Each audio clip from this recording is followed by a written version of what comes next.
Hermano, que Dios les bendiga. Amén. Le damos gracias a Dios por permitirnos estar aquí. Martes 30 de enero. Felicidades, Miller. Cumpleaños. Perdón que se me pasó. Pero hoy diciembre. Un año con un Era mi cumpleaños. Hoy los hermanos no sé cumpleaños. Pero felicidades, como quieras. Que sea feliz. En esta noche vamos a tener la cuarta sesión en el volumen número 6 de la serie Unidos en el Evangelio, el reino en la tierra. Y ahorita cuando estaba subiendo el estudio, el pastor decía, si se salva Pablo, se salva cualquiera. Y así mismo pensaba yo, ¿verdad? Siempre traigo unas anécdotas de personajes con quienes tengo que tratar en mi trabajo secular. Una estudiante que muy buena estudiante este semestre, pero está ensimismada con estos asuntos de brujería. Me dice que le gusta mucho eso. Yo le digo, pues eso está bien interesante. Y les predico en la clase. Confiando que la oración, el ejemplo, la exhortación va a tocar su vida. A veces pensamos que hay personas quienes son insalvables, pero para el Señor esa palabra no existe. De hecho, esa palabra no existe. No hay persona que sea insalvable para el Señor. Pablo fue salvo. Estuvimos viendo recientemente el martirio de Esteban. Esa expresión, ahora que lo pienso, parece cuando uno era muchacho que los papás de la mamá decían, ¡qué martirio! Sí, yo sé que mami en muchas ocasiones me decía que yo era un martirio. Y ahora lo pienso, ¿verdad? Lo que realmente es un martirio. Esteban fue martirizado. Y otros cristianos, otros del camino, tuvieron que sufrir por su fe. Tuvieron que padecer por la fe. Y el primer mártir del cristianismo, que por lo menos entendemos está registrado en la palabra, fue Esteban. Y este Esteban fue martirizado delante de aquel que vamos a estar hablando durante el día de hoy. Saulo de Tarso, de Cilicia. Este lugar, una ciudad bien grande, ¿verdad? Dentro de los estándares de ese tiempo. La población del lugar donde nació Pablo era, según se registra, unos 500,000 habitantes. Y culturalmente y socialmente hablando, era una de las ciudades más importantes después de Atenas y Alejandría. Entonces estaba esa ciudad, Tarso. Pues Pablo sabemos que era un ciudadano romano de nacimiento. Su padre ya haya sido por algún acto heroico, por haber pagado un gran precio, se hicieron ciudadanos romanos, a pesar de ser judíos propiamente, eran de la tribu de Benjamín. Y sabemos muchas cosas respecto al trasfondo de Pablo. Era un hombre muy educado. Presumimos que habrá crecido aprendiendo hebreo y arameo, aparte de griego. Era una persona, desde el punto de vista académico, bien educado. Uno de los mejores maestros era su maestro, Gamaliel. Pues sabemos muchas cosas sobre el trasfondo de Pablo. Era un varón muy celoso por las cosas de Dios. Sin embargo, su celo no estaba bien dirigido. No pudo reconocer, a pesar de toda su academia, quién era realmente Jesús. Sabía de Jesús, sin embargo, no sabía quién era Jesús. Y así le pasa a muchas personas. Hay muchas personas quienes saben de Jesús, pero no saben quién es Jesús. Se presume que Pablo era más o menos de la misma edad del Señor. Según los registros, piensa que pudo haber nacido en el año 5 después de Cristo y se convirtió, su conversión, de la cual vamos a estar hablando durante la noche de hoy, habrá sucedido entre el 30 y el 35 después de Cristo. El 35, ¿verdad? Porque se dice que el Señor vivió unos 33 años, pero Cristo se piensa que pudo haber nacido en el año 3 o 5 antes de Cristo. No tiene mucho sentido eso, ¿verdad? Pero Cristo era antes que todo. Por lo tanto, que haya nacido antes de Cristo, pues no debe ser algo que nos confunda. Tiene que ver con cómo, ¿verdad?, se calcula las fechas, etcétera, según el calendario que nosotros reconocemos durante el día de hoy, para nosotros poder identificar las fechas con mayor precisión. Pues eso un poquito respecto a lo que sabemos respecto a Pablo. Vamos a estar viendo una porción del capítulo número 9 en el libro de los Hechos de los Apóstoles. ¿Quién escribió el libro de los Hechos de los Apóstoles? Lucas. Ahí se presume que esta es la segunda parte de un escrito que hiciera él. O sea, uno de dos escritos que escribió. ¿Cuál fue el primero? El Evangelio de Lucas. Y ambos, se presume, fueron dirigidos a la misma persona. Un tal Teófilo. No el que conocemos aquí, pintor en Puerto Rico. Después eso fue hace mucho tiempo. Pues el Teófilo, a quien le escribía él, mucho se dice al respecto. No se sabe si realmente era una persona o era un tipo de persona. La palabra Teófilo lo que significa es una palabra compuesta, Teo y Filo. Teo, ¿qué significa? Dios. Y Filo, Amante de un tipo de amor, ¿verdad? O amante de quien ama a Dios o quien es amado por Dios. Hay personas que han teorizado al respecto, pero pudo haber sido una persona que se llamaba Teófilo. De hecho, yo conozco personas que se llaman Teófilo. Sí. No muchas, ¿verdad? Pero ahora, usted, propiamente hablando, es Teófilo. ¿Verdad? Dios a usted le ama, usted ama a Dios. Amén. Pues Lucas, el médico amado, escribe también esto que vamos a estar nosotros considerando, que es bien importante. El capítulo que vamos a considerar es una de 3 narraciones que aparecen en el libro de los Hechos de los Apóstoles respecto a esta conversión. Los capítulos 22 y 26, los cuales no vamos a ver, también relatan la conversión de Pablo. En una de ellas se le habla a los líderes judíos y en la otra a las autoridades romanas. En el libro de los Hechos, esto es un evento muy importante, porque Pablo era una persona importante. Se habla mucho y hablamos mucho de que no debemos tener mayor concepto de nosotros mismos del que debemos tener. Sin embargo, eso tiene que ver con que debemos reconocer nuestras limitaciones y que no nos hagamos cabezones, ¿verdad? El Señor nos utiliza como Él quiere.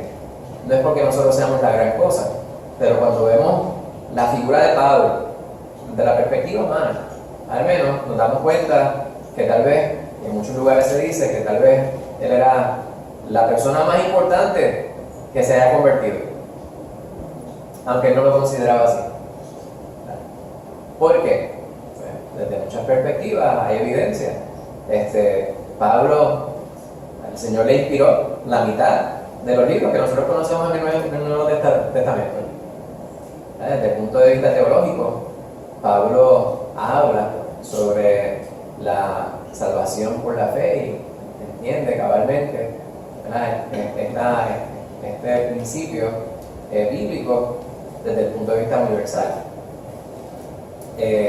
Pues Pablo vemos cómo Dios lo utilizó como un instrumento de poder. Sin embargo, Pablo sin Jesús simplemente era el Saulo que nosotros vemos. Pero hay muchas personas que utilizan la conversión de Pablo para sustentar una doctrina con la cual yo no estoy de acuerdo, ¿verdad? La salvación a la fuerza. Que Dios puede salvarle a usted aún en contra de su voluntad. Y nosotros no creemos que esto sucede. Dios nos da libre albedrío. Usted tiene que aceptar el regalo que Dios le da. Usted tiene que arrepentirse de sus pecados. Por eso es que algunas personas hablan respecto, a pesar de que un título que aparece en esta sección del libro de los Hechos es conversión de Saulo, porque la realidad es que es una conversión, ¿verdad? Era una cosa y cambió a ser otra cosa. Pero otros hacen un énfasis respecto a la redención. La redención inmediata de Pablo. Porque la conversión obviamente también se da de manera inmediata, pero en el ser del individuo es algo que se da de manera paulatina, ¿verdad? Para completar. Él mismo lo dice a través de la palabra, a través de sus cartas, que él va camino hacia la perfección. Él no pretendía haberla alcanzado. Y exhorta a la iglesia a que siempre se mueva en esa dirección también. Y vamos a estar viendo otros lugares donde también podemos ver referencias respecto a la conversión de Pablo, en Gálatas 1, en Romanos, primer capítulo hay algo, el libro de los Efesios, la carta a los Efesios, pero estos 3 capítulos que les mencioné en el libro de los Hechos de los Apóstoles es donde conseguimos mayor detalle. Pues vamos a estar haciendo énfasis en los versículos del 3 al 20 del capítulo número 9 de los Hechos de los Apóstoles. Pues ya hemos hablado sobre el martirio de Esteban, cómo Dios utilizó este evento terrible para difundir, para diseminar el Evangelio.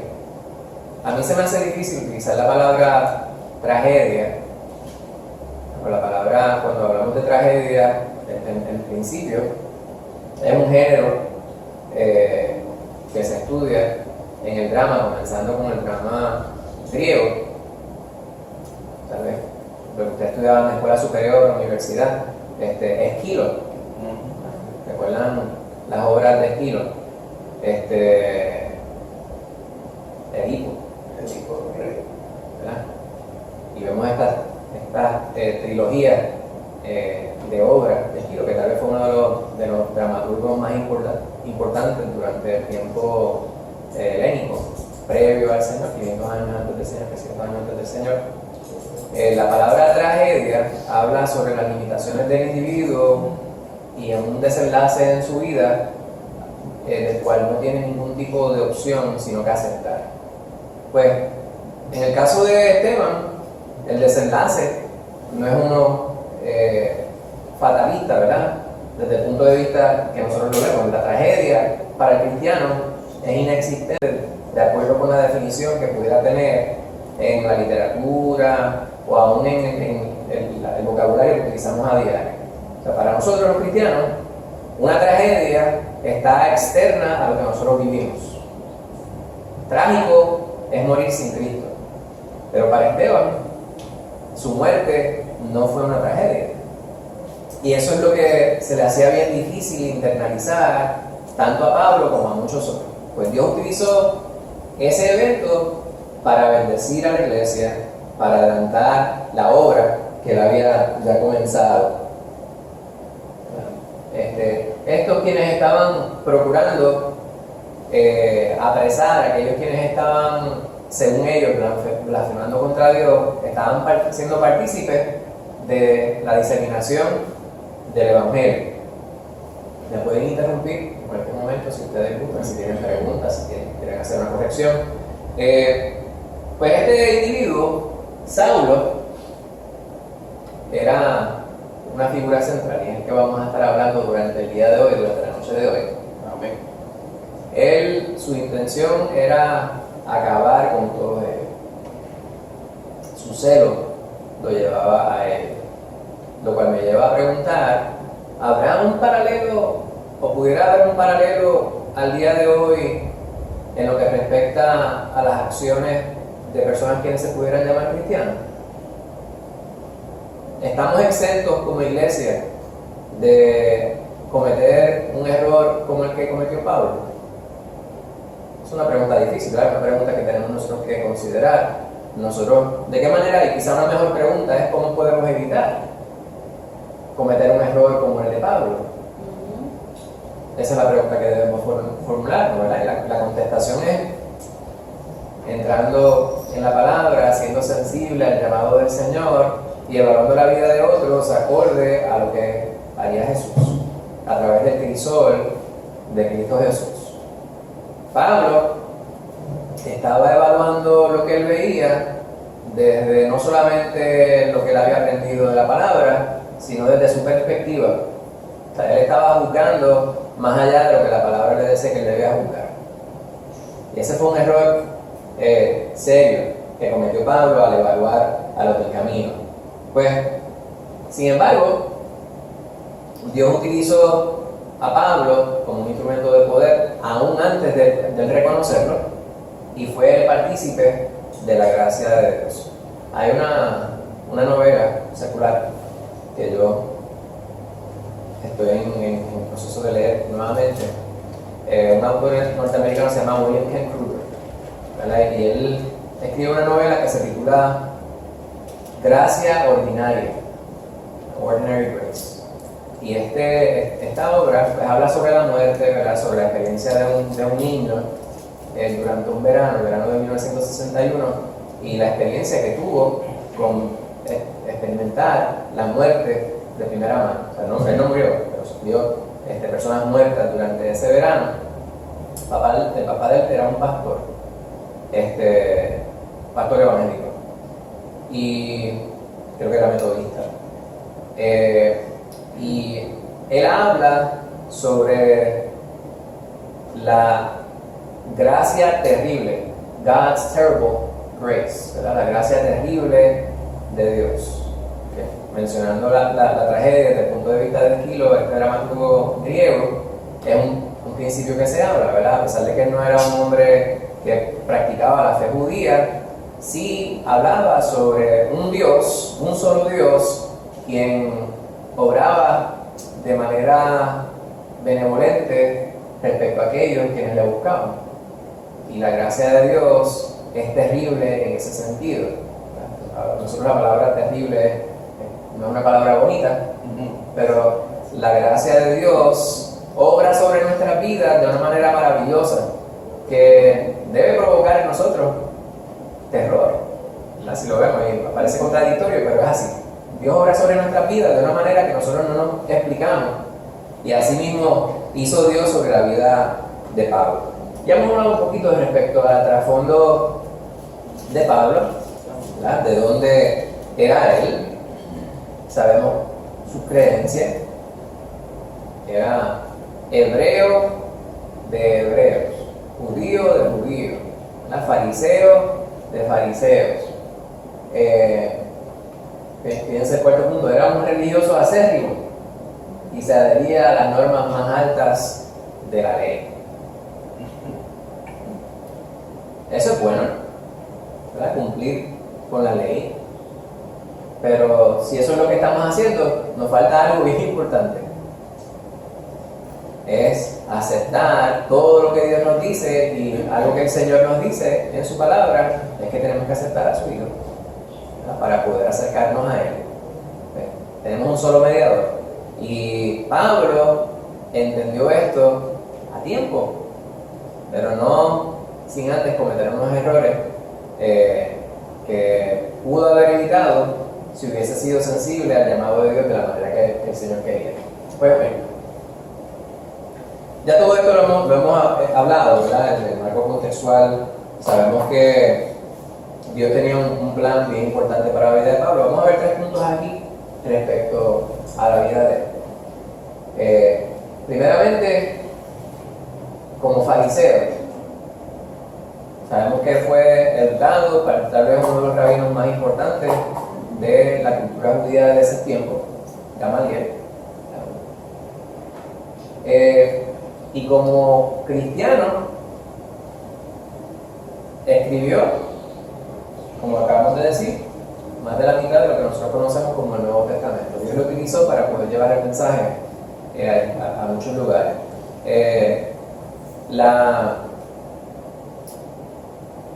trabajó en misiones, estableció iglesias en la mayor parte del Imperio Romano, conocido para aquel tiempo. Pues estableció muchas iglesias.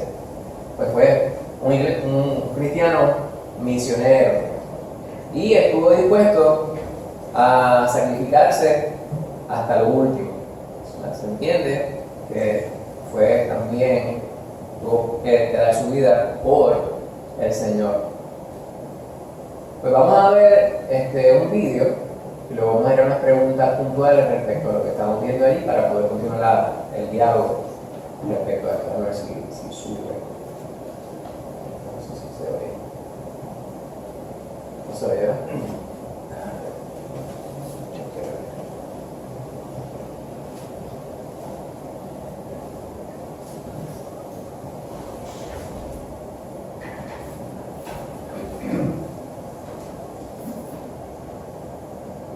Fue la última persona que alguien hubiera esperado creyera el Evangelio. Saulo, fariseo de fariseos, hebreo de hebreos, maestro de la ley, discípulo de los mejores maestros de Israel. Un hombre cuya justicia propia lo cegó a su necesidad de justicia verdadera. Él era el perseguidor de la iglesia, en una misión para eliminar a los seguidores de Jesús. El hombre que afirmaban ser Dios. Eran blasfemos y la blasfemia conllevaba un castigo, la muerte. Saulo se dirigía a Damasco cuando de repente una luz brilló en sus ojos y lo cegó. La voz dijo: Saulo, Saulo, ¿por qué me persigues? ¿Quién eres?, preguntó Saulo. Yo soy Jesús, a quien tú persigues, respondió la voz. Jesús le ordenó que fuera a Damasco, donde Saulo esperó durante 3 días, sentado en la oscuridad, sin comer ni beber. Entonces un hombre llamado Ananías vino a él. Jesús se le había aparecido y le dijo que Saulo sería su instrumento elegido para tomar su nombre y proclamar el Evangelio entre los gentiles, las personas que estaban fuera del pacto de Dios con Israel. Ananías oró por él y algo así como escamas cayeron de los ojos, y Saulo pudo ver. Y no solo con los ojos físicos. Él entendió quién era Jesús por primera vez. Entendió la ley a la que había dedicado su vida con mayor claridad que nunca. Que la justicia que buscaba no podía ser obtenida al guardar la ley, sino que solo podía ser dada por otro. Un hombre libre de pecado, un hombre libre de la maldición, un hombre que podría vencer la muerte, un hombre que era Dios. A partir de ese momento, Saulo, el converso menos probable, el perseguidor de Cristo, se convirtió en su mayor proclamador. En las sinagogas y en las plazas públicas, entre judíos y gentiles, razonó a partir de las Escrituras y redirigió la sabiduría del mundo para difundir el Evangelio a través de los confines de la tierra. Él fue arrestado, fue golpeado, burlado y perseguido, pero él perseveró. Había visto la verdad que lo había liberado, y estaba consumido por la pasión de ver a otros liberados también, de ver cumplida la promesa de Dios a Abraham y de que todas las naciones serían bendecidas a través de su semilla, a través de Jesús de Nazaret, el Mesías, el rescatador prometido de Dios. Saúl fue la última persona que alguien hubiera esperado creyera el Evangelio. Pero Dios se deleita en usar personas inesperadas para llevar a cabo sus planes para el mundo. Una pareja de ancianos tuvo un hijo. Un esclavo se convirtió en el asesor del rey. Un pastorcillo se convirtió en rey. Una niña virgen dio a luz a un bebé. Un hombre crucificado dio vida. Ahora, un perseguidor se convirtió en proclamador. Nadie lo hubiera esperado. Ciertamente no la gente que Saúl estaba persiguiendo, pero finalmente comenzaron a confiar en él. Vieron que Dios estaba obrando en él. Vieron que su enemigo se había convertido en su familia. y a través de los años, Dios ha tomado a muchos de los oponentes más acérrimos de Cristo y los ha transformado en los testigos más fervientes del Evangelio.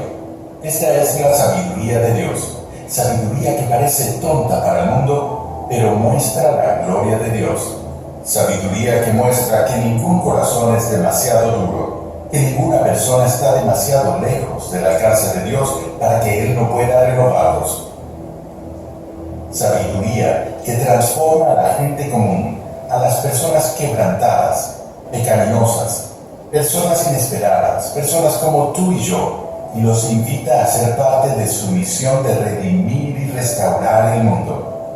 Sabiduría que nos da confianza a medida que llevamos a cabo esa misión, sabiendo que Dios puede transformar incluso los corazones más duros.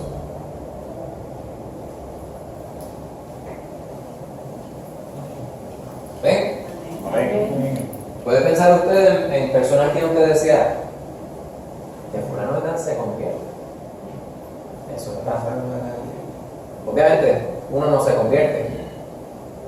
El Señor nos convierte. Nosotros aceptamos el regalo de Dios y Él es el que hace la obra en nuestras vidas, ¿verdad? El Espíritu Santo morando en nosotros.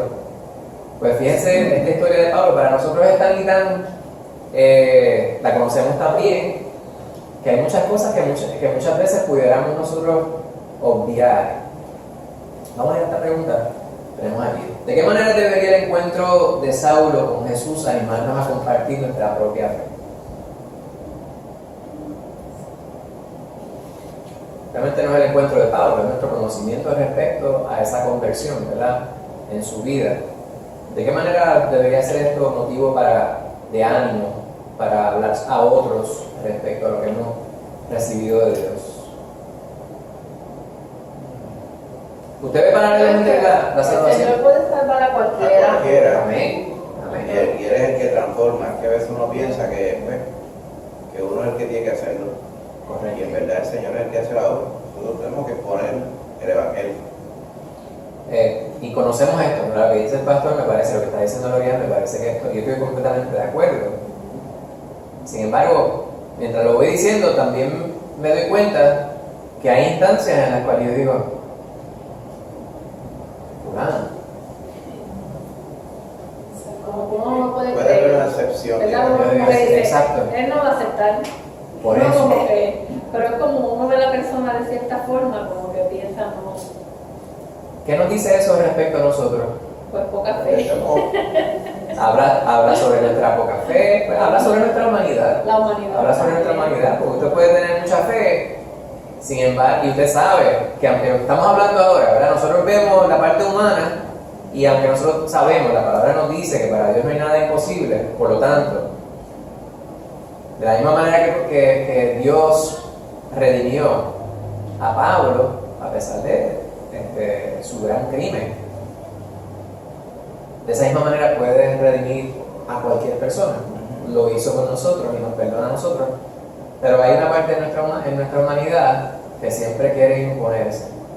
Entonces se lanza esta sábana, esta cortina respecto a nuestra fe. Pues esto es bien importante, que nosotros no dejemos de recordar la palabra, no dejemos de revisitar esos relatos de las vidas de personas quienes fueron transformadas. Pero no tenemos que ir tan lejos. Pensemos en nosotros. ¿Qué ha hecho Dios en tu vida que tú jamás hubieras imaginado que fuera posible? No estoy diciendo que usted tiene que contestar la pregunta, pero eso es algo en lo cual debemos nosotros meditar, porque Dios sí es bueno. Dios sí es misericordioso. Dios sí es compasivo. Y Dios quiere todo lo mejor para nosotros. Somos nosotros los que a veces obramos para impedir que Dios pueda obrar en nuestra vida de la manera que Él quiere. Vamos a ir directamente a la porción que nos compete para esta noche. Vamos a ir a Hechos 9, versículos del 3 al 9. Y voy a pedir un voluntario, alguien que quiera leer. La hermana Rebeca está mirando en esta dirección.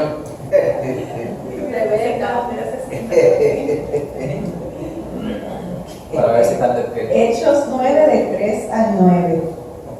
Mas yendo por el camino, aconteció que al llegar cerca de Damasco, repentinamente le rodeó un resplandor de luz del cielo, y cayendo en tierra oyó una voz que le decía: Saulo, Saulo, ¿por qué me persigues? Él dijo: ¿Quién eres, Señor? Y le dijo: Yo soy Jesús, a quien tú persigues. Dura cosa te es dar coces contra el aguijón. Él, temblando y temeroso, dijo: Señor, ¿qué quieres que yo haga? Y el Señor le dijo: Levántate y entra en la ciudad, y se te dirá lo que debes hacer. Y los hombres que iban con Saulo se pararon atónitos, oyendo a la verdad la voz, mas sin ver a nadie. Entonces Saulo se levantó de tierra y abriendo los ojos no veía a nadie. Así que llevándole por la mano le metieron en Damasco, donde estuvo 3 días sin ver y no comió ni bebió.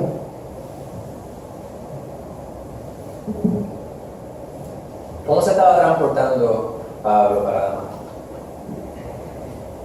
Parece que iba caminando, él no dice que estaba montado en nada. No sabemos. No. Hay muchas cosas que nosotros tenemos la imagen en nuestra mente por la manera que se ha relatado, por alguna adaptación fílmica del relato, pero la palabra no nos dice. Puede que sea importante, puede que no tanto. Gloria, ¿tenías una teoría? Que yo me río porque la gente dice que Dios lo tumbó del caballo. Exacto. Entonces yo mirando, ahí no habla de ningún caballo. Un caballo. Sin embargo, Camello, pudo haber sido un camello. No, pero el que se cayó a tierra, pues, sabemos que no iba en motora, burrito, que estaba de pie, cayó. no iba en motora ni iba en carro público. Probable que fuera a caballo, uno presume, ¿verdad? Pues, los primeros 3 versículos del capítulo 9 dice que él pidió unas cartas a la sinagoga para ir a Damasco, para ir a arrestar a los del camino. Y de la misma manera que fue a pedir esos permisos, pues puede haber pedido transportación. Pero lo importante del relato no es cómo llegó, una escolta. Lo más seguro iban acompañando esto alguaciles del Sanedrín. Era un tipo de policía, ¿verdad? Sí, iba un capacito con la Pero ahí también hay un pequeño conflicto. Algunas personas piensan, porque aquellos quienes representaban esas autoridades del Sanedrín no necesariamente eran personas con quienes él se podía mezclar propiamente hablando. Detalle es que sí, tenía que ir desde Jerusalén hasta Damasco, unos 200-250 kilómetros. En puertorriqueño, de 120 a 150 millas. Si hubiese ido a pie, se estima que hubieran sido unos 6 o 7 días de camino. ¿Esto es importante? Quizás, más o menos. Lo importante es que sabemos que era una distancia extrema. Damasco era una de las ciudades más antiguas, las conocidas. Ese tiempo, o sea, ese trayecto le hubiera dado suficiente tiempo como para poder meditar en su vida espiritual. Imagínense caminando por ese trayecto e internalizando las cosas que habían sucedido desde Esteban para acá. Él tenía que estar intrigado por las cosas que dijo Esteban mientras estuvo allí. Y especialmente vemos en la palabra que Esteban pidió a Dios por él y por los que estaban quitándole la vida. Palabras paralelas a las que expresó nuestro Señor Jesucristo desde la cruz. Pidió a Dios que no tomara en cuenta el pecado que estaban cometiendo ellos. Y para poder articular algo de esta manera, tiene que haber un corazón distinto al promedio. Perdonar a aquellos que te están quitando la vida injustamente. Pues todas esas cosas tienen que haberle maquinado a Pablo. Se dice que Damasco, a la distancia, era esta ciudad blanca, ¿verdad? Dice, eran perlas sobre un río de esmeralda o algo así, es lo que los poetas utilizaban para describir esa ciudad. Todas estas casitas blancas en un llano predominantemente verde. Pues cuando Pablo llega a un punto sobre el monte y mira la ciudad, es cuando se da este evento que nosotros acabamos de leer juntos. Dice lo que lee mi hermana Rosana.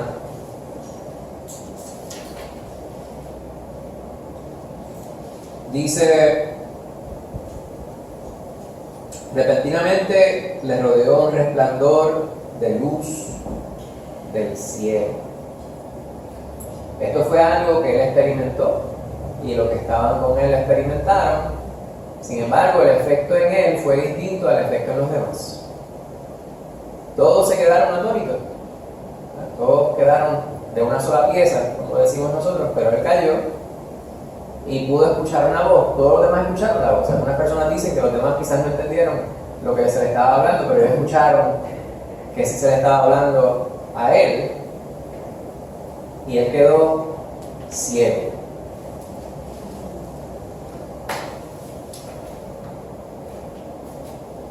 Él tiene una experiencia sobrenatural con el Señor. Y esta experiencia sobrenatural, lamentablemente, es la que muchas veces las personas están esperando.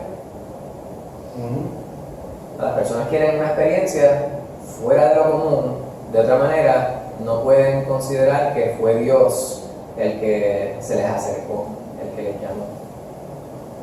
¿Por qué no es tan importante que nuestra experiencia con el Señor sea una equivalente a la que tuvo Pablo?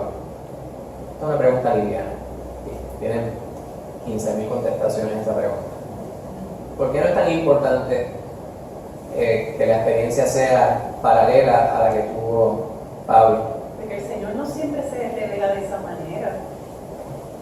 Se revela de muchas maneras diferentes. Esa fue una para él en específico, especial. O sea, Dios se revela, nos salva. Eso es un milagro maravilloso. Amén. ¿Alguien más? A mí se me ocurre que no importa el nivel de sobrenaturalidad del evento, porque cualquier contacto con Dios es un evento sobrenatural. Lo importante es cuán sensibles seamos nosotros al llamado del Señor. Porque si tu corazón no es sensible al llamado del Señor, el Señor puede enviarte todo tipo de señales y no las vas a reconocer o simplemente no las vas a aceptar. A Pablo lo tiraron patas arriba y quedó ciego. Y él escuchó al Señor audiblemente, ¿verdad? Escuchó la voz del Señor que le habló y él le contestó.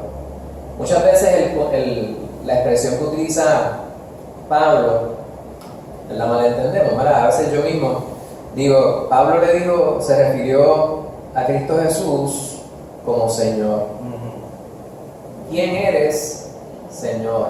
Pero hoy día también esa expresión la utilizamos en la traducción que nosotros tenemos. La palabra Señor está con letra mayúscula porque es el título de nuestro Señor. No obstante, cuando Pablo está preguntando si queremos ser nosotros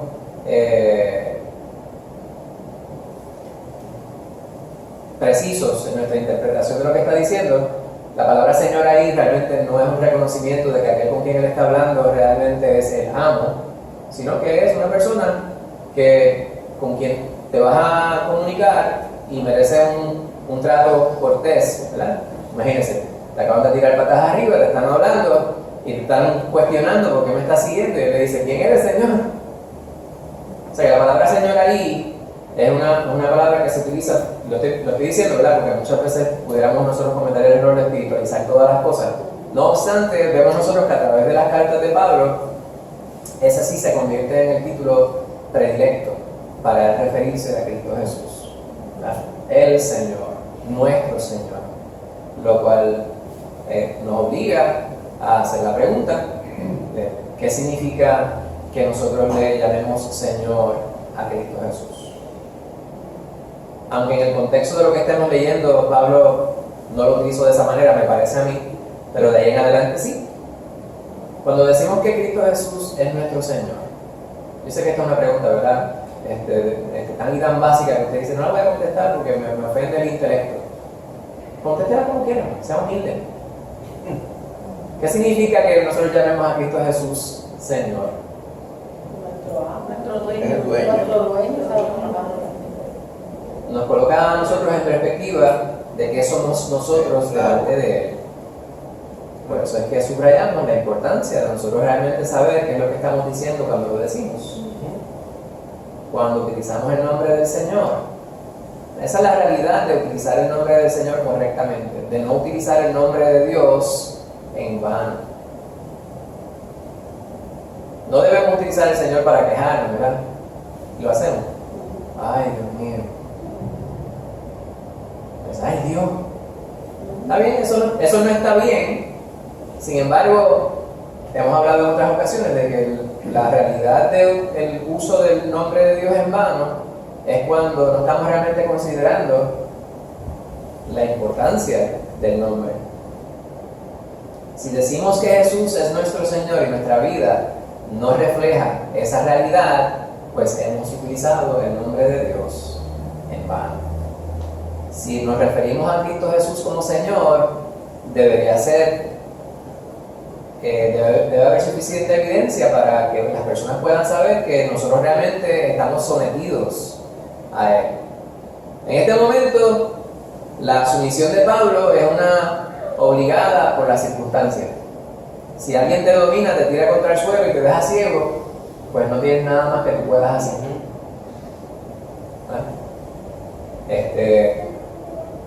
Pero Pablo le pregunta que quién es Él. El Señor le riposta: yo soy Jesús a quien tú persigues. Y aquí vemos, ¿verdad?, la conexión mística entre la iglesia y el Señor. La iglesia y el Señor son una sola cosa. Por eso es que nosotros debemos también sentir misericordia y compasión contra aquellos que nos hacen mal contra nosotros, porque no les va a ir bien. Cuando alguien pretende ofenderte o pretende agredirte, hacerte daño, en vez de nosotros pensar en la venganza, debemos llenarnos de amor y de compasión, porque si el Señor obra sobre ellos como ellos merecen, pues entonces no les va a ir bien. Eso no es lo que siempre está en nuestro corazón. Te va conduciendo, alguien a un pueblo de pastelillo y te dice: Señor, perdóname por lo que acaba de cruzar por mi mente. Le dieron un fuerte pastelillo y usted vio que el carro, yo no le pido más, no más que se le exploten 3 de las 4 gomas. Eso no es lo que pasa por nuestra mente, pero a veces nos da coraje y deseamos nosotros cosas que no deberían estar pasando por nuestra mente. Pues, y estoy hablando de algo, ¿verdad?, sencillo, ¿verdad?, un error que alguien pudo haber cometido en la carretera, pero hay cosas que son mayores y el Señor nos dice que Él está en representación nuestra. Aquí Él le dice a Pablo: tú me estás persiguiendo a mí. ¿Quieres saber quién soy yo? Pues yo soy Jesús, a quien tú persigues. Pablo pudo haber dicho: yo no te estoy persiguiendo a ti, estoy persiguiendo a los blasfemos estos, quienes están utilizando el nombre de Dios en vano. Pero él entendió aparentemente. Ahora, el Señor le dio unas instrucciones que lee mi hermana Rosana, y le dijo que entrara en la ciudad, y aquel que tenía cartas para llevar presos a aquellos quienes él decía eran unos blasfemos, tuvo que ser llevado de la mano. No podía ver ahora físicamente. Antes de ese momento él pensaba que podía ver, pero estaba tan ciego como estaba en este momento que lo tienen que ingresar en la ciudad. Pues vemos nosotros aquí varias cosas. Se diseminó el Evangelio a causa de la persecución. Y Pablo quería perseguir a aquellos quienes él decía estaban en un error y que estaban obrando contra Dios propiamente hablando. Sin embargo, pudiéramos nosotros cometer el error de simplemente evaluar desde un punto de vista externo cuál era el error de Pablo, sin considerar realmente nuestra vida. Y aunque usted pueda pensar que no existen paralelos, lo importante que debemos hacer es hacer una advertencia respecto a aquello que pudiéramos hacer nosotros que fuera igual a lo que estaba haciendo Pablo. Me explico. Hay una expresión en inglés que es your high horse. Eso se une, una expresión idiomática a muchas expresiones. So get on your religious high horse. Cuando pensamos que estamos por encima de los demás por algo, por alguna situación, algo de nuestra vida. Y a veces pudiéramos llegar nosotros en nuestra humanidad a pensar que estamos por encima de los demás porque tenemos una relación íntima con Dios. Y eso como que se convierte en una contradicción porque falta la unidad. Los domingos hemos estado hablando sobre distintas definiciones según la palabra de Dios, y algo que nos manda el Señor es a practicar la unidad. Hemos aprendido de estas predicaciones algo, ¿verdad? Que la unidad no es necesariamente cuánto dinero usted tiene, sino cómo usted se comporta con los demás, qué es lo que está en su corazón, ¿no? Cuál es su carácter como individuo. Pues nosotros en nuestra religiosidad pudiéramos pensar que estamos por encima de los demás y juzgar a los demás a base de mi vida. Y de esa manera perder de perspectiva para qué nos tiene el Señor en lo que estamos haciendo. Yo sé que está un poquito tarde, no sé si estoy hablando mucho y si están entendiendo lo que estoy diciendo. ¿Cómo puede la iglesia hoy día acercarse más a las personas quienes están necesitadas de Cristo Jesús sin pensar que está por encima de él? Pues, sabiendo que uno estuvo igual de perdido, estuvo igual, el Señor lo sacó de ahí. ¿Verdad? Y hay instancias, y haciendo referencia a las predicaciones que muchas veces escuchamos en esta congregación, hay expresiones que pudieran, para nosotros no, y no se me ocurre para quien pudiera, expresiones que pudieran resultar ser malsonantes, incómodas, difíciles. Cuando alguien se para en el púlpito y dice que somos unas plastas, y muchas veces hemos subrayado el hecho de que debemos entender qué es lo que se quiere decir con la palabra. Sin embargo, cuando yo pienso que estoy muy por encima de aquello que a lo que se está haciendo referencia, pues ya eso es un banderín. Pues a nadie le gusta que le digan plasta.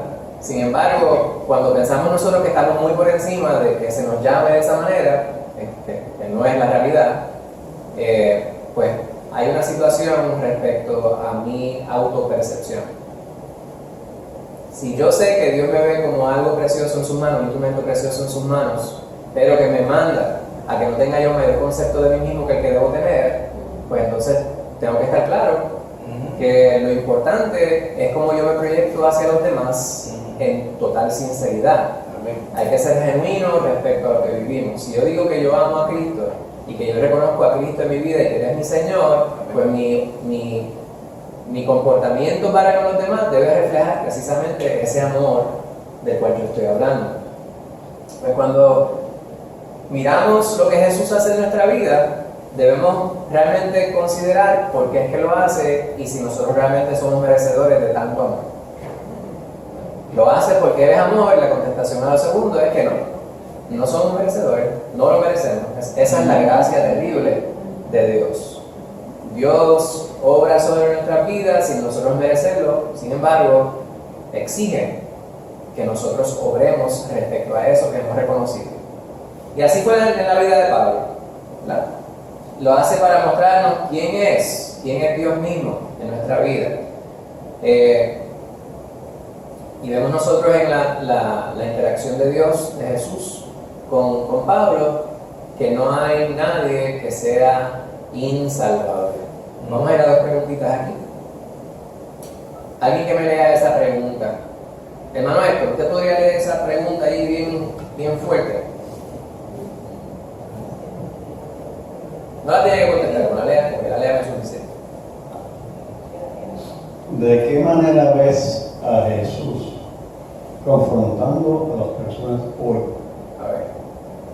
considerar la pregunta que nos lee mi hermano Héctor. Estabas haciendo una Yo puedo ejecución. pensar una respuesta. Cuando uno está hablando con una persona y le da la palabra de Dios, eso es Jesús hablándole a través de a esa persona. ¿Ven? Eso es una confrontación, pero amorosa y en una conversación normal. Amén. ¿Alguien más? Lo que nosotros a veces definimos como una manera amorosa, no necesariamente siempre es lo que la gente quiere, Sí. ¿verdad? Porque aunque en estos tiempos es problemático hablar sobre la disciplina física sobre los niños, dicen, pues estamos en otros tiempos, el pegarle a un niño no es aceptable. Eso puede que sea cierto, ¿verdad? Porque habla retórica de que, pues a mí me dieron cuando era muchacho y no me morí. Sin embargo, si usted dice eso en un foro público, pues es problemático. Ahora, a lo que voy con esto es que aún el padre, si es un padre, ¿verdad?, que ama a su hijo, cuando le reprende, cuando le castiga, no tiene que ser físicamente, lo hace para su propio bien. Y cuando le dice, esto me va a doler más a mí que a ti, yo nunca pensaba que eso era así, hasta que soy papá. A veces usted tiene que restringirle las libertades a los muchachos para que puedan aprender una lección, y eso es difícil, porque es más fácil uno querer ser, ¿verdad?, el padre buena gente, pero el padre buena gente no es la respuesta correcta. Hermana Lucy. También, a través de la palabra, que a veces uno dice, tengo que mejorar en eso. Exacto. Pues Dios nos confronta a través de su palabra, a través de la exhortación, a través de distintas experiencias que nos permiten. Pues Dios nos confronta hoy día de la misma manera que confrontaba a Pablo. Hay personas quienes son confrontadas a veces con una enfermedad. A veces no quieren reconocer al Señor. Y el Señor le dice, pues aquí está esto. Le dice que Dios enferma a la gente. Pues el Señor permite que las personas se enfermen. Si se van a salvar, es mejor que se salven y se enfermen. Es mejor entrar puerto, cojo y manco al cielo que entrar de una sola pieza al infierno. Pues el Señor se revela en nuestras vidas de muchas maneras. Lo importante es nosotros ser sensibles a su llamado. Segunda pregunta, hermana Angie, ¿usted podría leer esa pregunta? ¿Cuáles son algunas formas en las que podemos estar ciegos y confundir la obediencia religiosa con lo que verdaderamente agrada a Dios? Ciego guiando ciego. Eso fue lo que el Señor Jesucristo decía sobre los fariseos. Eran guías ciegos. Es una ironía terrible. Y mi hermana Angie le dio una pregunta ahí. Fíjense que estamos hablando de nosotros mismos. ¿Es posible nosotros estar ciegos? Sí, es posible. Claro que sí. ¿Cómo podemos identificar esa ceguera? Es una ceguera terrible, o es ceguera espiritual. Cuando no obramos de acuerdo a lo que dice la palabra, estamos siendo ciegos. Sí. La rebeldía puede ser un tipo de ceguera. Bueno, sí, de ceguera a sabiendas. Es terrible, ¿verdad? Nosotros no medimos la espiritualidad como un tipo de inteligencia, pero es un cociente espiritual, no un cociente intelectual. El nivel de espiritualidad de la persona se mide en el fruto del espíritu. Sí. Sí, también hay veces que nos cegamos porque nos dejamos llevar mucho de las reglas, de las doctrinas de una religión. Entonces cuando nos encontramos con un pecador que le queremos hablar y hemos orado porque Dios toque ese corazón y no hablando, pero cuando nos presentamos a él, ay, pero ¿cómo está mintiendo? Exacto. Mira los tatuajes que tiene, mira, viene hasta cantarlas en la nariz. Y entonces uno empieza a poner todas esas reglas que sabe que yo no lo haría, ¿verdad? Yo no, Sí. o sea, uno porque ya es en parte religioso, pues, no va a hacer esas cosas, ¿verdad? No va a taparse la cabeza porque está de moda o dejarse el pelo largo por una otra cosa. Uno no lo va a hacer, entonces ve otro que está en ese problema y entonces ya uno como que el corazón de uno se endurece a lo que Dios quiere y a lo que verdaderamente agrada a Dios, que es acercarse a esa persona con humildad, sintiéndose uno inferior, no sintiéndose superior, y no mirar por la forma que viste de momento, por ejemplo, ¿verdad? Si el traje es muy corto, en el caso de nosotros las mujeres, o si el escote es muy bajito, y cosas así que sí, como que nos quitan la mirada de lo que Dios quiere que veamos. Amén.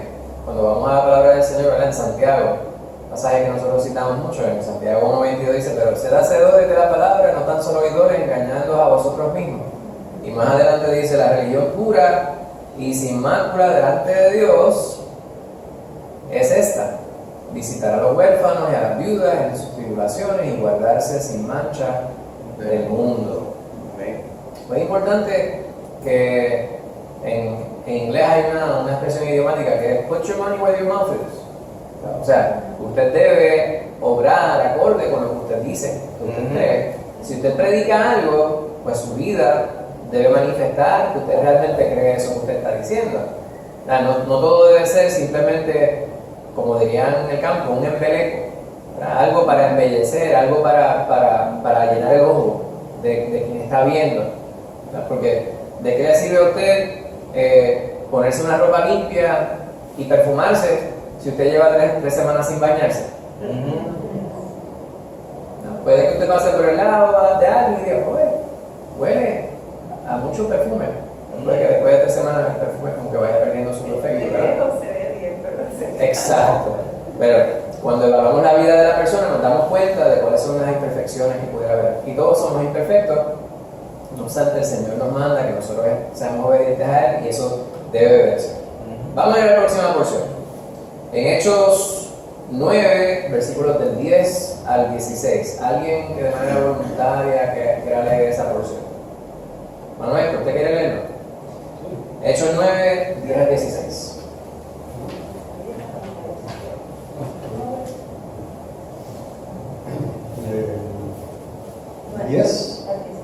Al 16. Había entonces en Damasco un discípulo llamado Ananías, a quien el Señor dijo en visión, Ananías, y él respondió, heme aquí, Señor.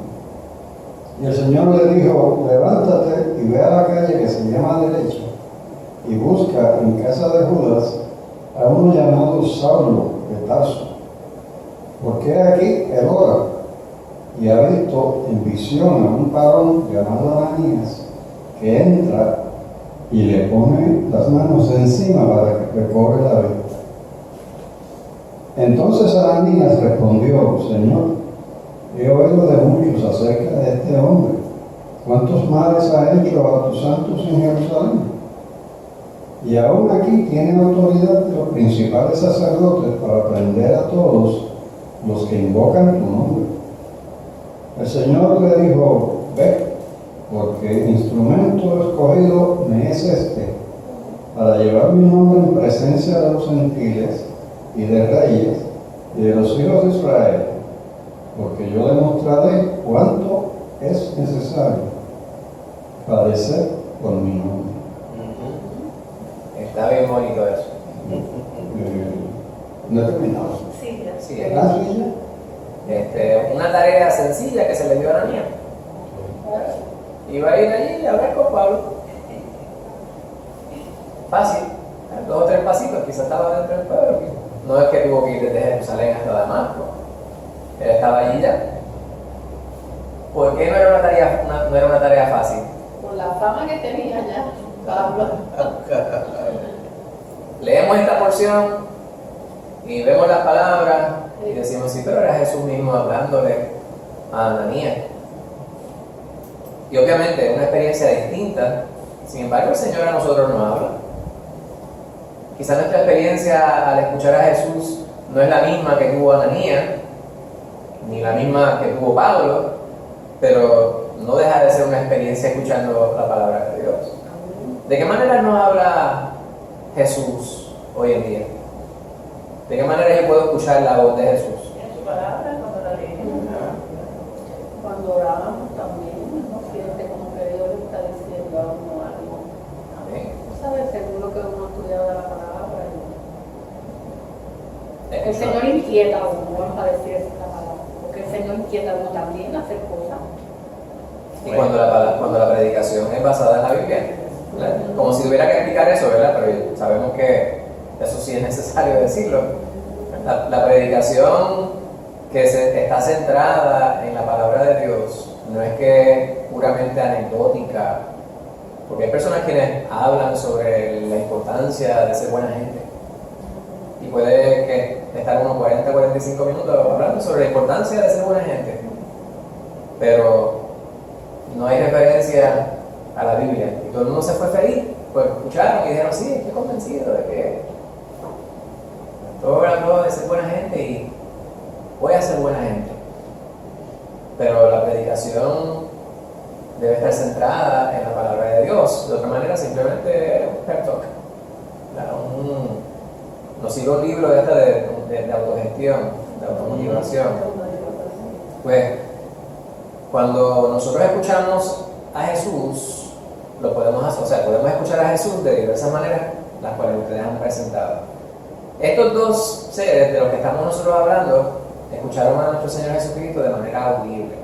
No obstante, aún a pesar de ello, la tarea para Ananías en particular no dejaba de ser más difícil. Amén. Sí. ¿Por qué? Ya sabemos quién era Pablo, pero ¿qué otro impedimento, qué otro obstáculo existía? El más grande. No es una pregunta capciosa. Como a veces decimos, ¿cuál es la pieza más problemática del carro? La que está detrás del guía. La que está detrás del guía. Y en nuestra vida es así también. El problema más grande que enfrentamos nosotros para poder realizar aquello que Dios nos manda somos nosotros mismos. Nuestras propias limitaciones. Porque no es que nosotros no cuestionemos. A Dios no le está mal lo que nosotros cuestionemos. Yo estoy convencido de eso.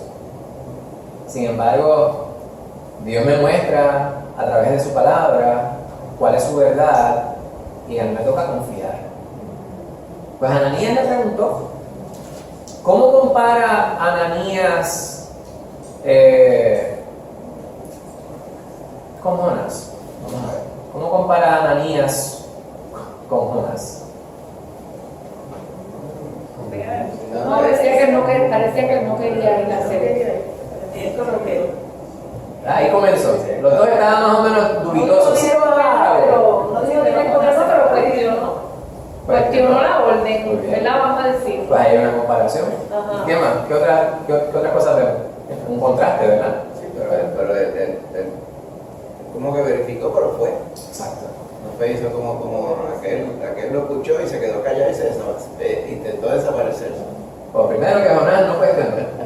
Él sí dudó completamente y se decidió a no hacerlo, como dice Dorieva. Pero obedeció al final, los dos obedecieron. Aparentemente no le quedó más remedio. Jonás pudo haber continuado resistiéndose, ¿verdad?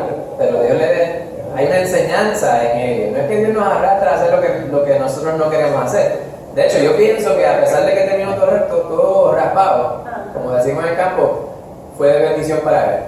Porque Dios lo utilizó como instrumento. Obviamente, el desenlace es triste, ¿verdad? Porque él no aprendió, terminó agallado. En el caso de Ananías, pues comenzó bien parecido. Pero fíjense que Dios no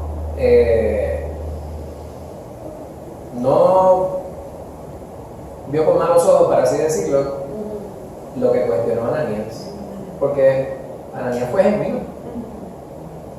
Dios quiere que nosotros verbalicemos aquellas cosas en las cuales nosotros estamos dubitosos. Esto es algo sobre lo cual yo insisto. Nuevamente, el padre del joven endemoniado. Creo, ayúdame a mi incredulidad. yo sé cuáles son mis limitaciones. Es preferible eso a decirle, Señor, yo daré mi vida por ti si tengo que hacerlo, entonces que el Señor te diga listo. Antes de que el gallo cante 2 veces, tú me habrás negado 3. Buenas noches. Que yo no creo que está mal que un cristiano a veces cuestione al Señor, que pregunte, porque Moisés lo hizo también. El cuestionamiento es por qué y cómo nosotros cuestionamos al Señor. Así, la actitud, lo que está en nuestro corazón, el Señor ya lo sabe. Y eso es parte del crecimiento, ¿verdad? Y es parte de reconocer que nosotros en nuestra humanidad tenemos limitaciones y que es necesario confiar. ¿No? Si te va a decir algo? No, ya terminé. Pues vemos nosotros que esa fue la situación allí. Ananías preguntó, pero el Señor le contestó. El Señor le pudo haber dicho, pues porque sí, Ananías, porque yo soy Dios, haz lo que te digo, y se acabó. Sin embargo, el Señor le contestó, es necesario que sepa, él es un instrumento que yo he escogido. Entonces habla sobre algo que Pablo mismo todavía no sabía, ¿verdad? Dice allí, para llevar mi nombre en presencia de los gentiles y de reyes y de los hijos de Israel, que no había nadie más, había que coger esta escoria, este asesino. Pues Dios sabía lo que iba a hacer. Todas las cosas que Dios hace, Él las hace por un motivo, una razón. ¿Por qué? Porque Él es soberano y Él puede. Hay cosas que nosotros jamás vamos a entender, ¿verdad? La razón por la cual Pablo fue el que Jesús, el que nuestro Señor escogió, pues solamente Dios la conoce. O sea, lo absoluto. Y podemos nosotros teorizar al respecto. Pero le damos gracias a Dios que a nosotros nos permite conocer su palabra y poder saber cuál fue la historia. Hay una historia que se supone que nosotros sepamos muy bien. Nuestra historia. Esa historia usted la puede contar. Y ahí está el testimonio. Así. Usted quiere que otros sepan el poder de Dios obrando sobre la vida de alguien, pues el relato más cercano que usted tiene es de su propia vida. Y las personas van a ver lo que es el relato de tu vida, a veces sin que usted tenga que hablar. Oye, pero qué buena gente, Señor, que viene y siempre me echa la bendición, que no me conoce a mí. Y yo que estaba aquí dando los botones, ni siquiera lo miré, pasándole la compra. Y esa señora me echó la bendición. Ella no me conoce a mí. Y cuando viene de nuevo, pues, ay, esa es la señora del perito blanco. Sí me acuerdo de ella. A veces las cosas pequeñas se dan desenlaces bien grandes. Puede parecer algo bien sencillo, pero nuestra vida toda tiene que hablar sobre la presencia de Dios.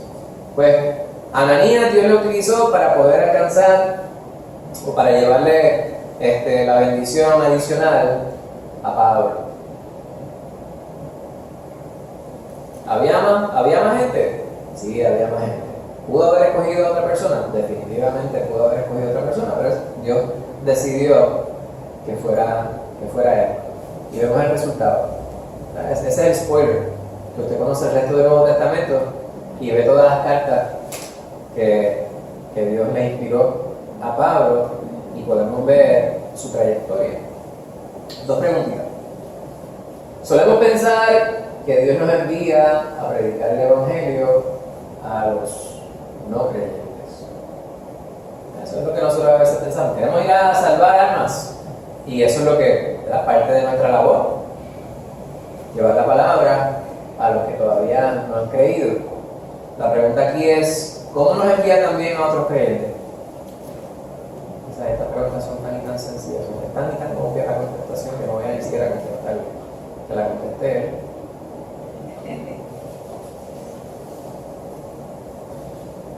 Ajá.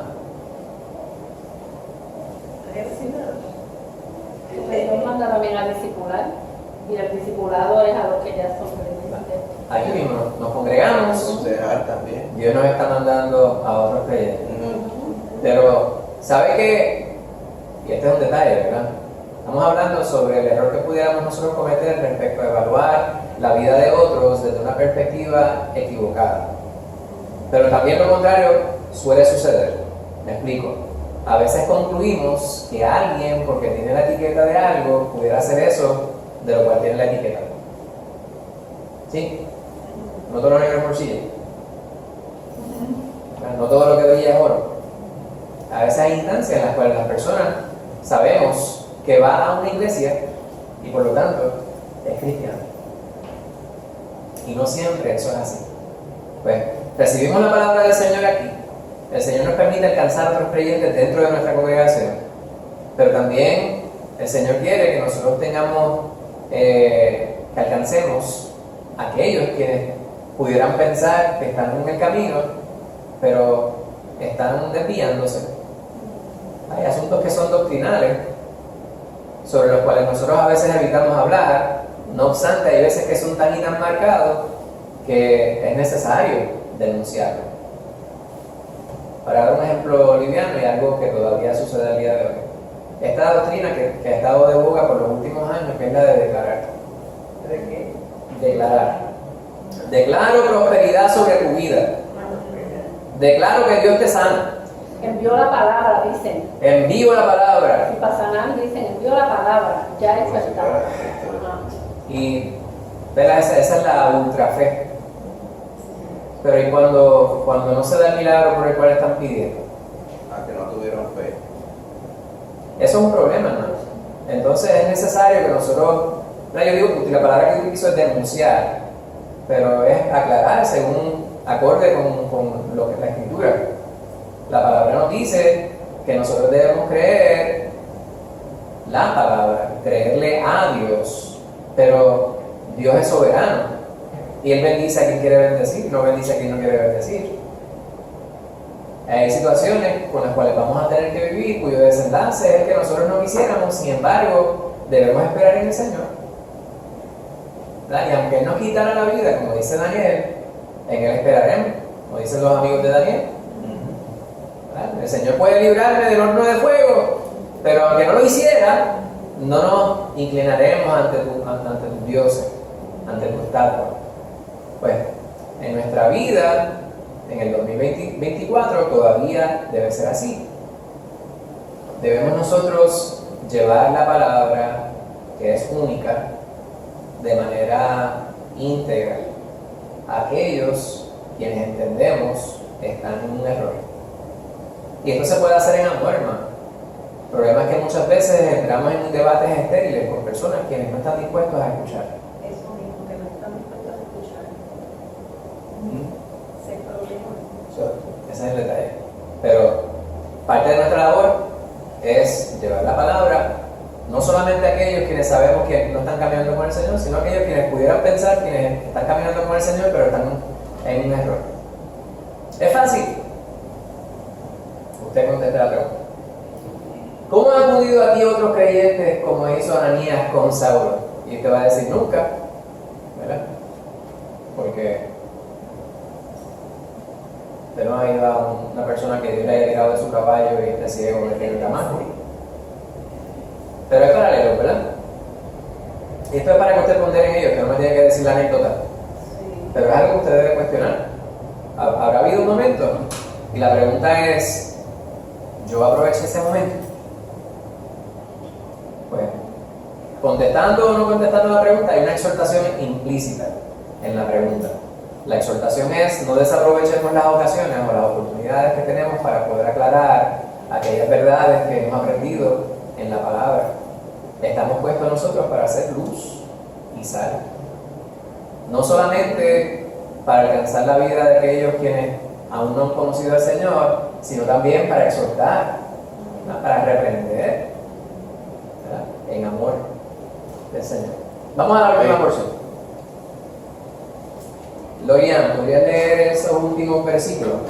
Hechos 9, versículos 17 al 20. Dice así, fue entonces Ananías y entró en la casa y poniendo sobre él las manos, dijo, hermano Saulo, el Señor Jesús, que se te apareció en el camino por donde venías, me ha enviado para que recibas la vista y seas lleno del Espíritu Santo. Y al momento le cayeron de los ojos como escamas, y recibió al instante la vista, y levantándose fue bautizado. Habiendo tomado aliento, recobró fuerzas, y estuvo Saulo por algunos días con los discípulos que estaban en Damasco.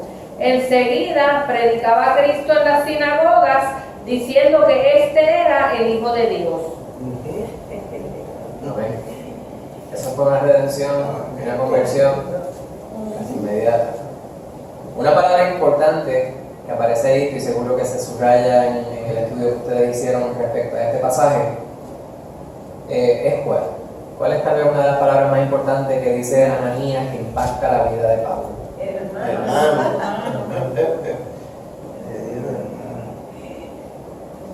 Póngase usted en la posición de que el Señor le mandó a usted a ir a predicarle a Hitler. Hay que tratar de colocarse, ¿verdad?, en la posición de... Y usted dice, sí, pero es que Pablo no era Hitler, pero estaba en la disposición de quitarle la vida a las personas porque en principio él entendía que ellos estaban mal y él estaba bien. Era Hitler. Era como él. Nosotros en nuestra humanidad estamos dispuestos a definir lo que es la escoria humana. Hermano, es bien difícil nosotros desligarnos de nuestra humanidad.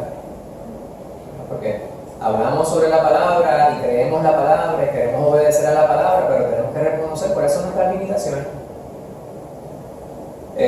Porque parte de nuestra humanidad, parte de nuestra sensibilidad también, está ligada a nuestra capacidad para indignarnos, ¿verdad? Capacidad para la indignación. Si usted no se indigna por las situaciones que se dan en la sociedad en la cual nosotros vivimos, pues yo no sé cómo está su corazón.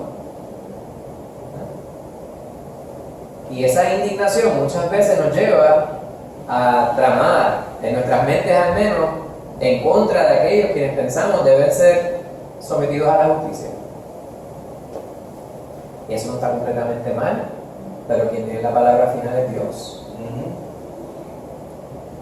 Y eso nos pudiera llevar a limitarnos respecto a la obra que Dios nos ha mandado. Pues Ananías me parece un tipo Bernabé allí. ¿En qué sentido pudiéramos compararle a Bernabé? Y no se habla suficiente sobre Ananías, ¿verdad? Yo nunca he escuchado una predicación respecto a Ananías. Nunca. Respecto a Ananías. Se habla del otro del capítulo 5. Exacto. De Ananías y Zafira. Exacto. Pero no sobre este Ananías. No, El que llamó hermano a Pablo. ¿Qué significa? Esa viene con la pregunta demasiado simple. ¿Qué significa hermano? Hermano. Que tenemos el mismo padre. Habla sobre nuestro parentesco. Tenemos algo en común. Y ustedes saben mi insistencia respecto a la necesidad de la conciencia en el uso de las palabras. Si yo te llamo hermano, Sí. debo comportarme como que lo eres. Y obviamente hay cierta ironía, ¿verdad? Porque hay familias, hemos hablado sobre familias disfuncionales. Y hay congregaciones que pudieran ser disfuncionales en respecto a la relación entre los hermanos. ¿Por qué? ¿Quién no ha tenido algún tipo de diferencia con algún familiar consanguíneo? Si ustedes levantan la mano, pues yo me quedaría completamente asombrado. Porque donde hay al menos dos personas hablando sobre un tema, yo presumiría que va a haber alguna diferencia, alguna discrepancia respecto a ideas en ese sentido, hermano Héctor. ¿Usted nunca ha tenido diferencia con ningún familiar? Gloria a Dios. Miren. O sea, siempre está de acuerdo. Cuando los muchachos se criaban y querían salir hasta cierta hora, usted siempre decía, está bien. De la mañana, papi, no te preocupes. Pues está bien, las 2 de la mañana cuando tú quieras. Siempre fui correcto. Ok. ¿Usted me perdona si yo no le creo?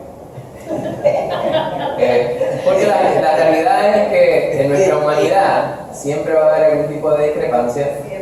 Siempre. ¿Verdad? No vamos a estar de acuerdo. Ahora mismo, usted está discrepando conmigo, yo soy su hermano.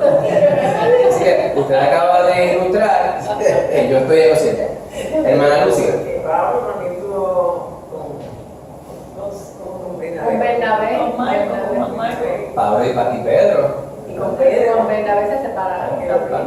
Pablo y Pedro, pero no de los picapiedras, ¿verdad? Y con Pedro, de los judíos, se comportaba.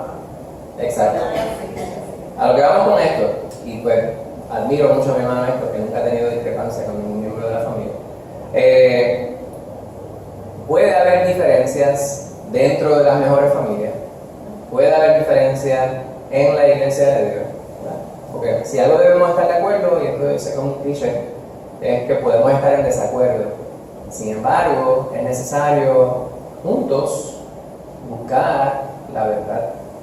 Y la verdad está claramente detallada en la palabra. La palabra es verdad. A Cristo es la verdad. Y cuando estamos remando en esa dirección, ¿verdad? En coinonía, en unidad, pues vamos a subsanar cualquier diferencia que pudiera haber. Lo que es admirable, una de las cosas más admirables aquí es que luego de que Dios le aclara a Ananías, le dice: Ananías, vas a ir allá, y le dice: pero ven acá, este no es el asesino que estaba persiguiendo a la iglesia. Y él le dice: es necesario que él sepa que él va a ser mi instrumento, y que él lo voy a enviar a los gentiles, lo voy a enviar a que hable con reyes y con el pueblo de Israel. O sea, el pueblo de Israel no queda descartado. Él va a ser un instrumento poderoso en mis manos, le dice Jesús a Ananías. Y eso, según el relato que nos presenta Lucas, ayudó, fortaleció a Ananías al punto de que él llegó y él no le juzgó. Lo primero que le dijo a Ananías, según el relato de Lucas, la primera palabra que le expresó a Pablo, le dijo: hermano. Eso, bueno, en Puerto Rico tenemos esta expresión: eso tiene que haber sido como un balde de agua fría.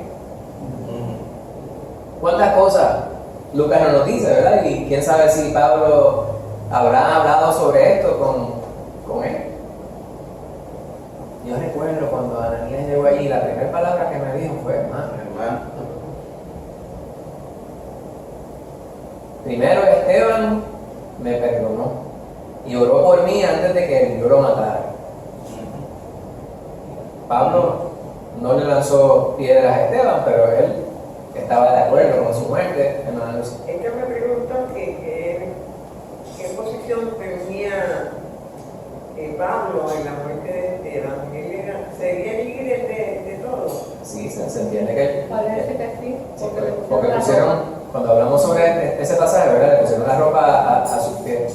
Creo que una de las aclaraciones que hizo el pastor era que aquellos quienes, era parte de la costumbre que ponían la ropa antes de aquellos quienes eran sus ejecutores. Pero aparentemente él era el líder principal de entre quienes estaban en esa gestión, para así llamarlo. Pues Pablo era líder y estaba de camino a Damasco para seguir apresando y entregando a aquellos quienes él entendía eran un blasfemo, pero era un error en el cual él se encontraba. Pues la primera palabra que utiliza Ananías para referirse a él es hermano. Y hermano, no puede ser muy liviano, ¿verdad? No podemos ser livianos cuando utilizamos las palabras. Y yo sé, ¿verdad?, que culturalmente es una expresión que pudiéramos utilizar. Y no voy a decir que está mal. Sin embargo, desde el punto de vista de la fe, no cualquier persona es nuestro hermano. Aunque usted diga hermano puertorriqueño, ¿verdad?, compatriota, está bien, yo no voy a decir que no lo utilice de esa manera. Sin embargo, no todo el mundo que viene a la iglesia es nuestro hermano. Es importante que nosotros veamos el contexto de la palabra, y cuando vemos nosotros que Juan, en el capítulo número 1, dice que a los suyos vino, mas los suyos no le recibieron, pero a todos los que le recibieron le dio potestad de ser hechos hijos de Dios. Y como tenemos el mismo Padre, pues entonces en ese contexto somos realmente o verdaderamente hermanos. Pues esto fue poderoso, ¿verdad? Sobre Pablo, tiene que haber sido un impacto grandísimo.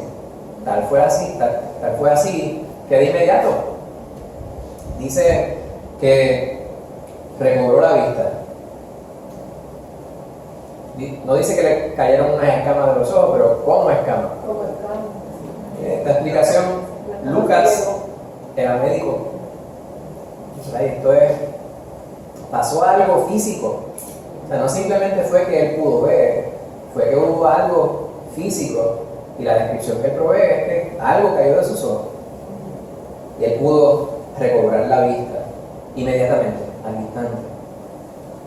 Y algunas personas teorizan que aquello de lo cual habla Pablo en 2 Corintios 12, de aquella afección que él tiene, pudiera haber tenido que ver algo como esto, pero no sabemos.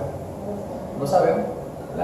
El aguijón que él tenía en la carne, el cual le había pedido a Dios que lo quitara de él en varias ocasiones, no sabemos cuál es, pero era algo extremo, porque él insistía en ello, pero él entendía que a pesar de que tenía que vivir con ellos, era algo que era de bendición, que es una perspectiva completamente diferente a la que muchas veces las personas hoy día quisieran presentar. Yo pienso que las personas quienes declaran que Dios va a hacer sobre tu vida tal o cual cosa, no leen la palabra completa. Porque si alguien podía declarar, pienso yo, si fuera posible, ¿verdad? Que alguien tuviera algún tipo de crédito, si eso fuera, esto es un disparate, ¿verdad? No es que eso sea así, pero si fuera posible que alguien tuviera algo de crédito para poder declarar y que se diera, no sería Pablo. La contestación es no, ¿verdad? Pero hay personas quienes insisten en estas doctrinas falsas, pero Pablo había tenido mucha experiencia y podía él hablar sobre lo que Dios había hecho en su vida. Solamente lo presento como algo que muchas veces se teoriza, que no necesariamente es cierto. Pero sí sabemos que él recobró la fuerza y fue de inmediato a hacer lo que Dios le había mandado. Cuando usted ve el capítulo 22 y el capítulo 26 del libro de los Hechos, donde está el relato de la conversión de Saulo, según presentada a los líderes judíos y a las autoridades romanas, vemos algunas informaciones complementarias, ¿verdad? Y sabemos a través de la palabra que él fue a Arabia por un tiempo y luego regresó a Damasco, estuvo 3 años predicando, ¿verdad? Pero hubo un tiempo que tuvo que, por sintió que debió alejarse, estuvo un tiempo preparándose espiritualmente para continuar con la obra que Dios le había encomendado. Bendito sea el Señor. La última palabra que lee mi hermana Loriana allí dice: enseguida predicaba a Cristo en la sinagoga diciendo que era el Hijo de Dios. Amén. El que estaba siguiendo a los del camino porque eran unos blasfemos, ya estaba convencido completamente. Bueno, si no estuviera convencido después de todas estas cosas, ¿verdad? Algunas personas dicen, pues, así cualquiera. La contestación es no. No es así cualquiera. Hay personas quienes tienen todas las evidencias del mundo de que Dios los está llamando, de que Dios tiene un propósito para sus vidas, de que pueden ser bendecidos si se proponen y se deciden a seguir al Señor, y aún así siguen empecinados en sus malos caminos. Pues, la palabra grande, hermano, no todo el mundo es nuestro hermano espiritual. No todo el mundo es nuestro hermano espiritual. A veces ni siquiera nuestros propios hermanos de sangre son nuestros hermanos en Cristo. Y esa es de la ironía más grande, ¿verdad? Es como la gente que tiene cuentas de Facebook. Tienen 16,000 amigos, pero ninguno de esos amigos realmente son sus amigos. ¿Quién entiende eso? Pues debemos nosotros siempre levantar la mano para ser partícipes en apoyar a la familia de la fe. Y eso fue lo que dijo Ania. aquí estoy, Señor, envíame a mí. Vamos a las últimas dos preguntas y con esto concluimos el estudio de esta noche. ¿Quién ha servido en el rol de Ananías o Bernabé contigo? Solamente para que lo consideres, ¿verdad? Hay imágenes que vienen a nuestra mente de personas quienes nos han ayudado en nuestros momentos de debilidad, espiritualmente hablando. Personas quienes, cuando pensábamos que realmente estábamos en la quilla espiritual, nos tomaron, ¿verdad? Y a veces el amor se manifiesta de diferentes maneras. Porque hay veces que usted ve en las películas que usted ve a alguien que está completamente desesperado y viene alguien con la mano desde acá y dice: ¡despierta! ¡Contrólate! Y a veces toman, ¿verdad?, una matión para que realmente podamos resetearnos, como decimos en español, hermana Lucy. Que no necesariamente que te ayuden en un momento así, pero sí que te sirve de testimonio. Yo tengo una persona en particular, Irma, que es un testimonio para mí. Amén. Amén. Pues la segunda y última pregunta de esta sección: ¿cuáles son algunos obstáculos que encuentras al servir a otros como lo hicieron Ananías o Bernabé? La pregunta la podemos considerar y con esto vamos a cerrar. ¿Algunos obstáculos? Yo creo que ya presentamos el más grande. Los prejuicios, podríamos decir. Nuestra manera de pensar. A veces son asuntos culturales, ¿verdad? Eso mismo que decía mi suegra ahorita. A veces vemos a las personas, y no estoy diciendo, pero a veces yo digo, lo que es normal, y a veces utilizando la palabra de manera liviana, yo a veces digo: Señor, que mis hijos no sean normales. Pero normales somos nosotros.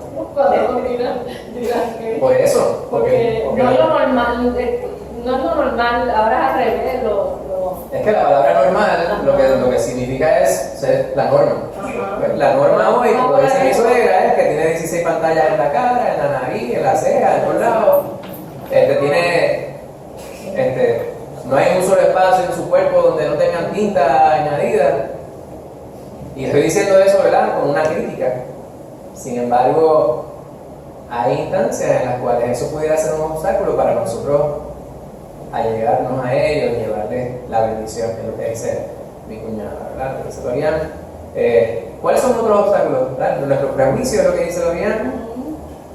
¿Usted es prejuiciado? Sí, todos somos como siempre. Sí.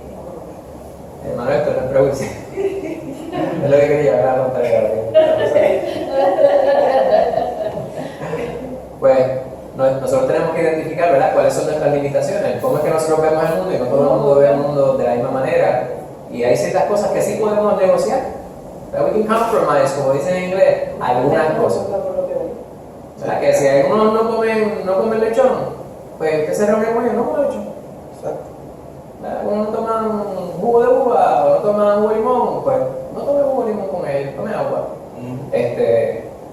Hay personas que dicen: hay cierta música que yo no puedo, ¿verdad? Si es música sacra con percusión, pero si usted que se pone nervioso, no juegan dominó.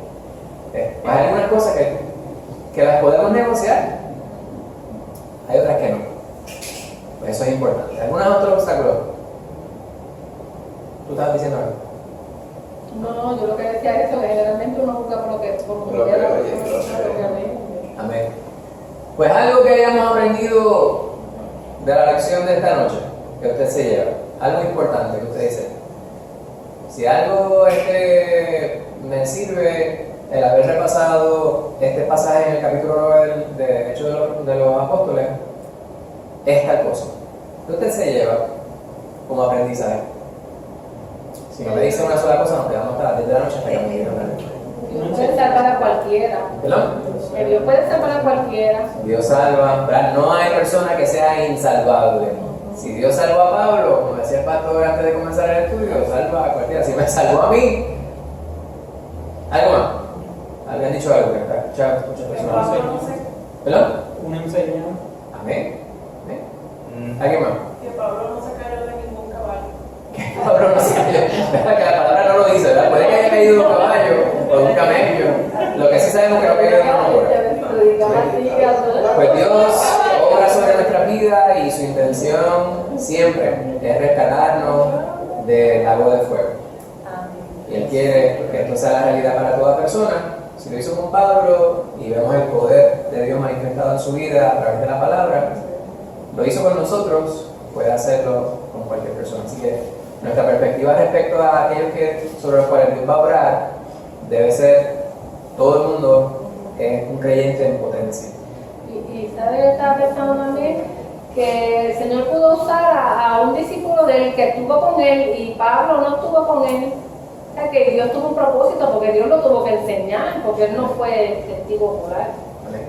Pero que qué interesante esa parte también, porque pudo haber hecho eso con uno de los, pero lo quiso hacer con Pablo. Amén.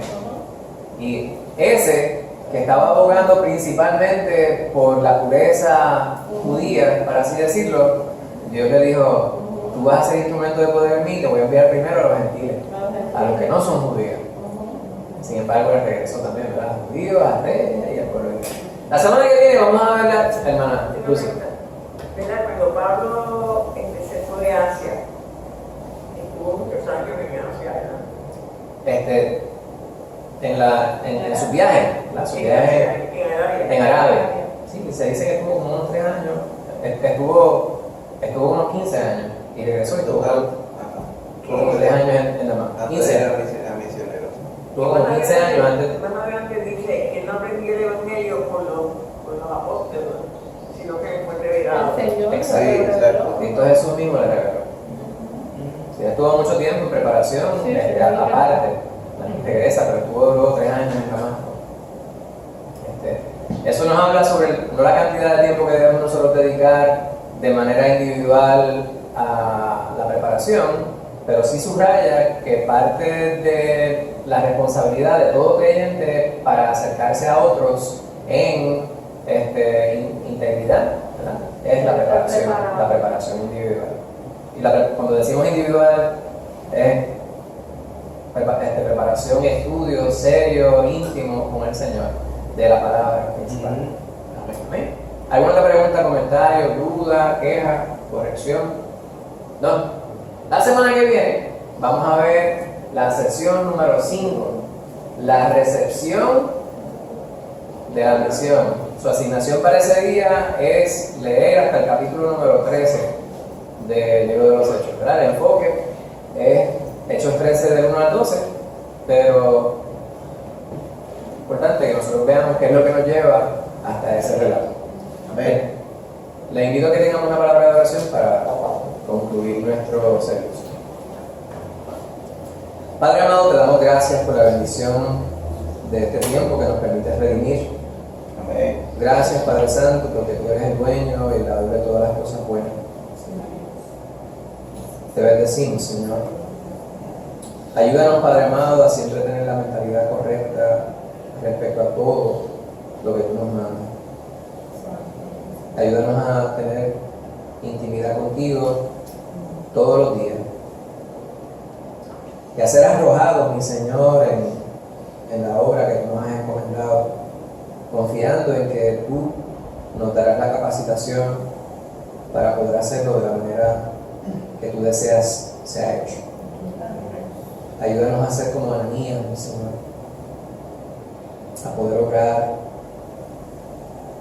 sin prejuicios, Padre Santo, o superando más bien nuestros prejuicios, para hacer de bendición a ti primeramente, mi Señor, para glorificar tu santo nombre y para poder ser instrumentos poderosos en tus manos para alcanzar a muchos a quienes tú quieres alcanzar.